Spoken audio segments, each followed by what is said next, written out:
Саламатсыңарбы балдар? Биз бүгүн силер менен кыргыз тили сабагын өтөбүз. 2-класс.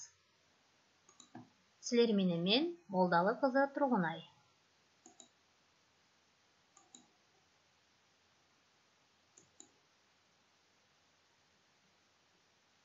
Сабактын темасы сүйлөмдүн ээси. Сабактын максаты. Сүйлөмдүн ээси жөнүндө маалымат аласыңар. Өз алдынча сүйлөм түзүп, тексттен сүйлөмдүн ээсин табууга көнүгөсүңөр. Сүйлөмдөгү негизги ойду билдирип турган жана ким, эмне, кимдер, эмнелер деген суроолорго жооп берген сөздөр сүйлөмдүн ээси болот.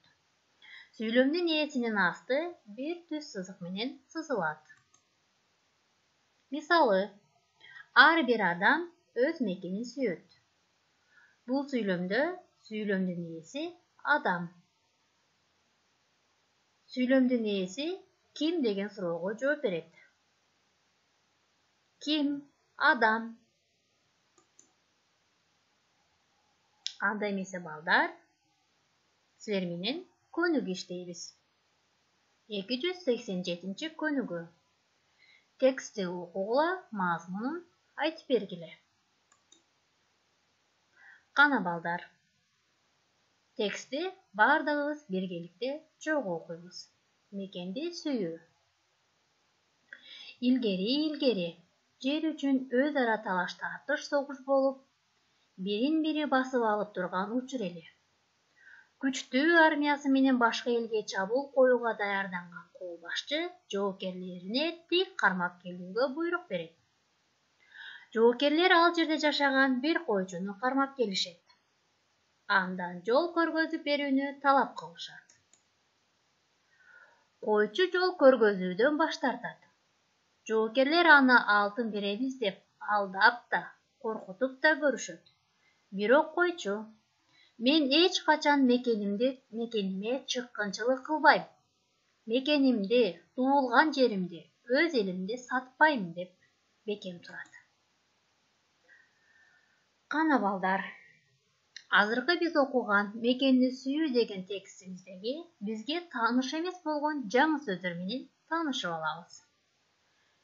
Мисалы үчүн, тил кармап келүү. Бул маалымат берүүчү адамды кармап келүү дегенди түшүндүрөт. Ал эми кол башчы армия башчысы дегенди түшүндүрөт. Биздин кийинки аткара турган тапшырмабыз 288 көнүгүү. Бардыгыбыз биргеликте аткарабыз. Тексттин 2, 3 сүйлөмүн көчүрүп жазгыла.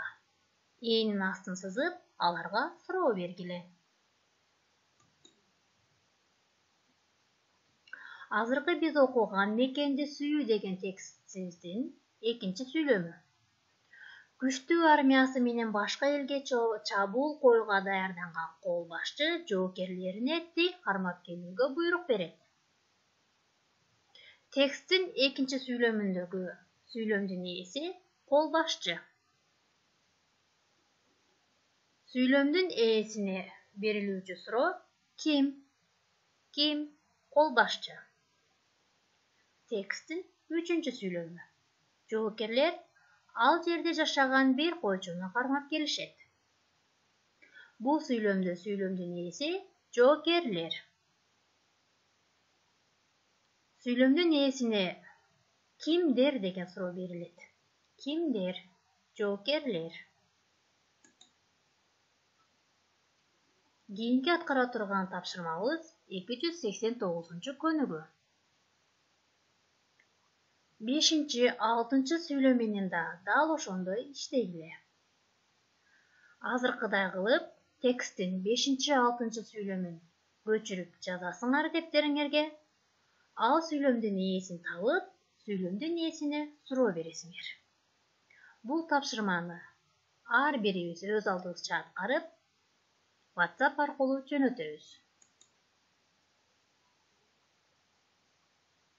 Кийинки тапшырмабыз 290 көнүгүү.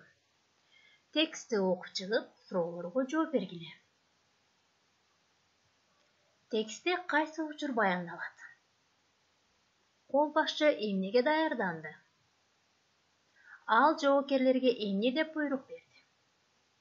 Кармап келген койчудан жоокерлер эмнени талап кылышты? Койчу аларга кандай жооп берди? Силер койчунун ордунда болсоңор, эмне кылат элиңер? Текстти дагы бир сыйра окуп, ушул суроолорго жоопторду даярдап, WhatsApp аркылуу жөнөтөбүз.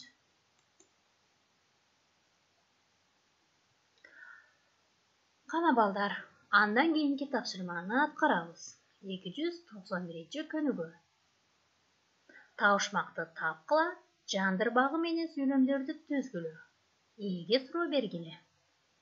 Кана балдар, табышмак табууга даярданабыз. Тоосу бар, бадалы жок, шаары бар, адамы жок. Чөлү бар, суусу жок, көлү бар, суусу жок.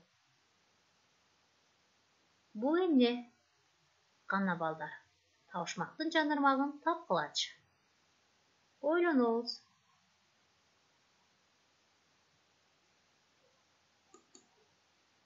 Азаматсыңар балдар. Бул табышмактын жандырмагы карта.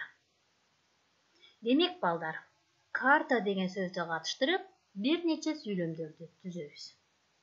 Ал сүйлөмдүн ээсине суроолорду берип, ээсин табабыз.